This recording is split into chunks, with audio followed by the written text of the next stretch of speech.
Hello and welcome back to the second episode of Darts.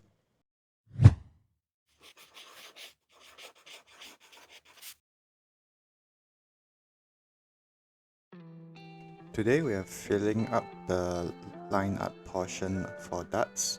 So for the first panel, you would see me spending most of my time here unintentionally to fill in the eyelash, and I will be filling in the unfinished lines in between the eyes, the hair, and parts of the body. During the sketching process, I was working relatively quickly, so I didn't get a chance to fully complete the lines because I'm making quick strokes. So you could see me here filling in the lines and trying to make the drawing seem more complete. I'm also erasing off the stray lines that I don't think is required.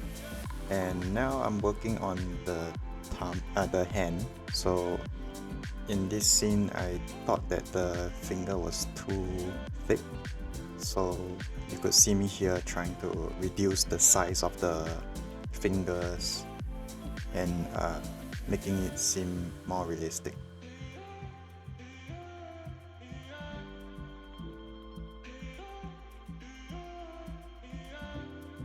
And I'm also working on the clothes. So right now my character is wearing a hoodie. So when drawing this, I was thinking of how the hoodie would work, when in the neck portion of the hoodie where your head actually comes through the clothing. So how I was thinking to myself, how would the neck portion of the hoodie work? In some sense, it's like a cylinder where your head just comes out from the other end. That's the simplest way I can put it. During the drawing process, obviously it wasn't as straightforward as I thought it would be. So right now I'm giving, the pull strings of the hoodie. Yeah,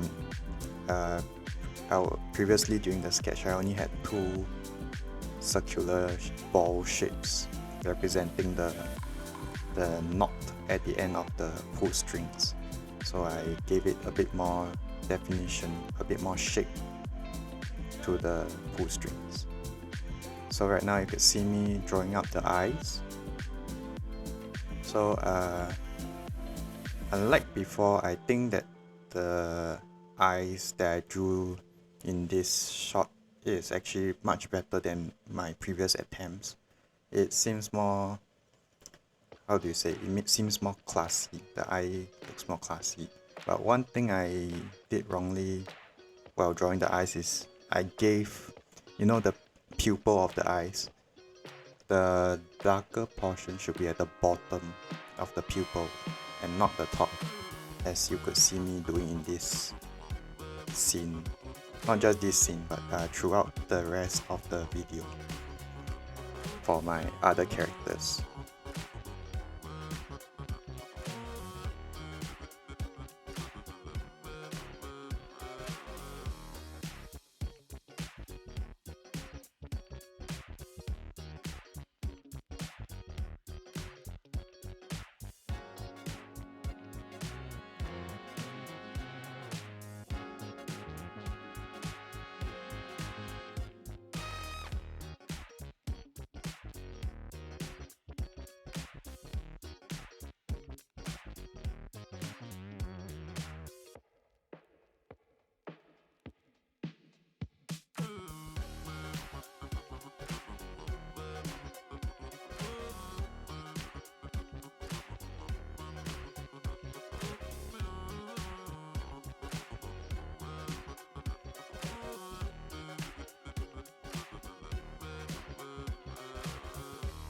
So right now you could see me darkening up the white portion of the eye.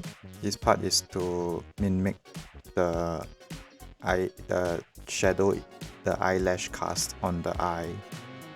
So you could see me erasing up the first attempt at drawing the shadow because I thought that I was giving it a rough stroke, so I was just using blotches and smudges, which is not the style I want to use for this series. I want to use cross-hatching to indicate the intensity of the shadows. So right now you could see me drawing out the dartboard. You could see me cutting out the process of making the dartboard because there were several attempts when making this dartboard. I did not fully understand how the elliptical tool worked at the start, so I ended up spending a lot more time experimenting around with ways to make the dartboard. So you could see me now trying to draw out the dart using the rectangular shape tool, filling in the fins and giving it a spike at the end, at the front I mean. So like shadows, I used cross-hatching to show the roughness for the hand, the part where you hold the dart.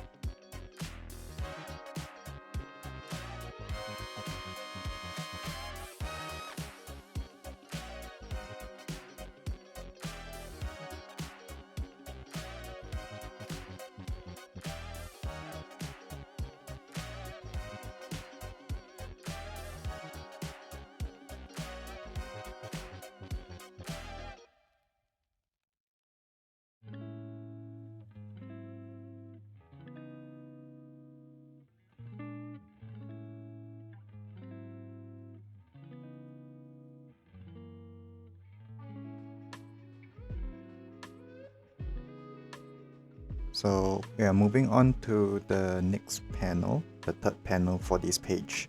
So right here you could see two friends for the character, the main male character in this series. I haven't decided to give them, I haven't decided an appropriate name to give them yet. So if you guys have a cool name that you would like to suggest, do let me know in the comment section. So I'm trying to give the first guy a unique hairstyle so that I can easily draw him in the next few pages or in the next few chapters. So by giving him a unique hairstyle, it will allow the audience to easily identify which character this guy is. So some unique features for this character is that he doesn't have forward fringes in his hair. There's an empty space on the forehead, so that is the trademark of this character.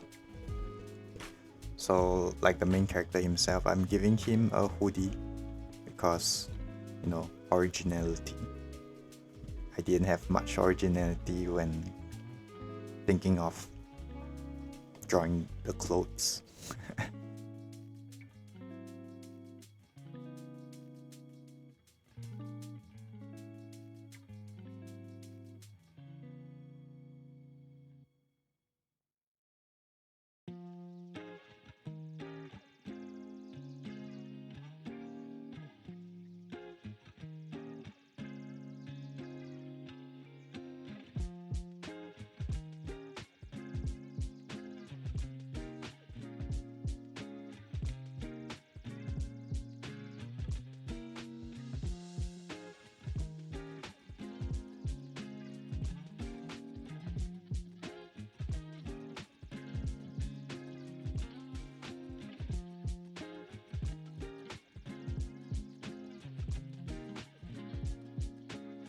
And right now we have the second character in the making. So a unique feature for this character is that he has longer hair, and hence he has a ponytail tied up for his hair. And in my opinion, I think that he is the more cool looking one when compared to the main character and the first friend. That's just because I think long haired guys are much cooler in anime form. because it makes them look more edgy. So yeah, that's the style I'm aiming for, edgy. I think I probably would give him a year start or two. To mimic the the character in Horimiya. So the guy with a lot of piercings. Yeah, that I think that's one of the inspiration that I am going for when drawing this character.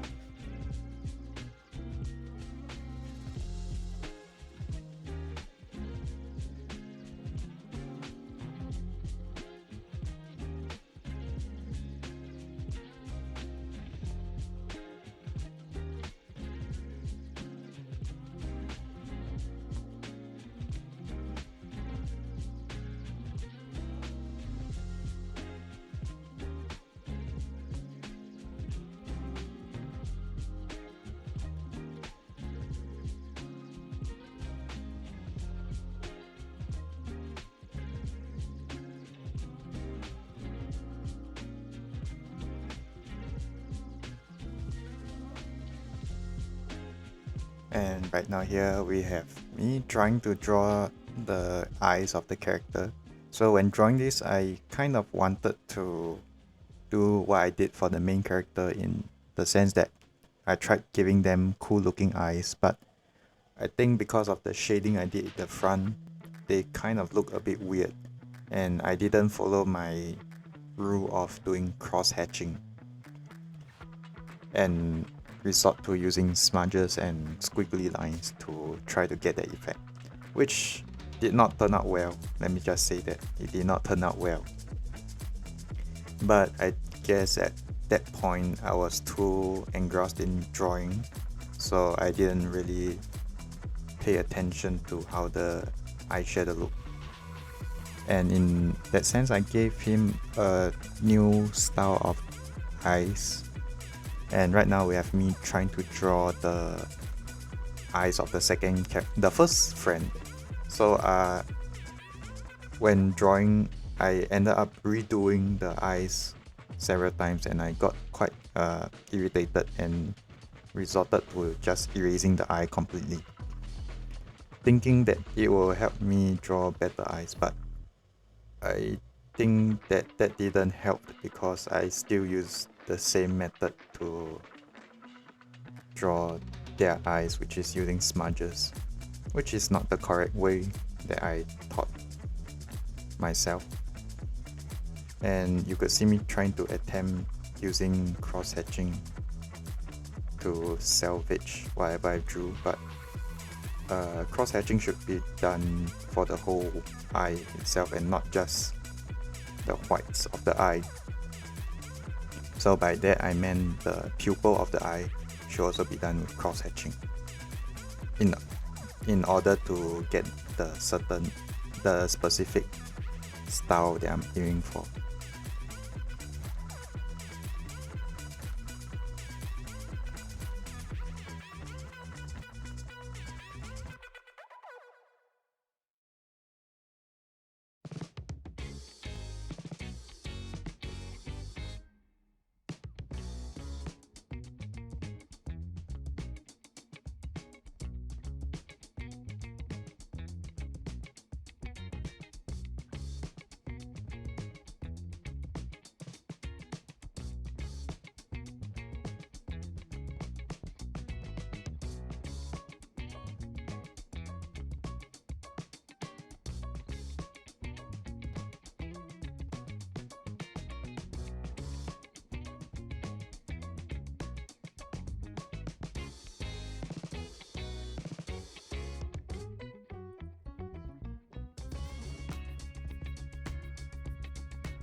When drawing the mouth, I was trying to make him look nervous because he hit all 3 dots at the center of the bullseye, so I was trying to make him look like he was not trying to show off and making him look nervous. So I did that by showing it through his mouth expression as well as his eyebrow expression. And towards the end, I think I gave him a sweat mark for, yeah, like what I'm doing here right now. So all these 3 components help me tell the story that he's being embarrassed slightly.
And we move on to the last panel for this page, and as well as the last part that I'll be doing for this video. So it's a draw over for the sketch that I did. So I was doing a sketch over because I thought it would make the lines look a bit more clean. And yes, it did make the line more clean, but there wasn't much of a difference between the sketch over and the line art itself. Don't even know whether you could call this line art, but yeah, that's why I choose to call it right now. So to make it seem more complete, I think I did a bit of shadowing at the end. So that would include shadowing on his hair and his nose, as you will see me do later.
Alright, we have come to the end of the episode now. Once again, thank you for clicking on this video, and I'll probably see you guys the next time. Goodbye.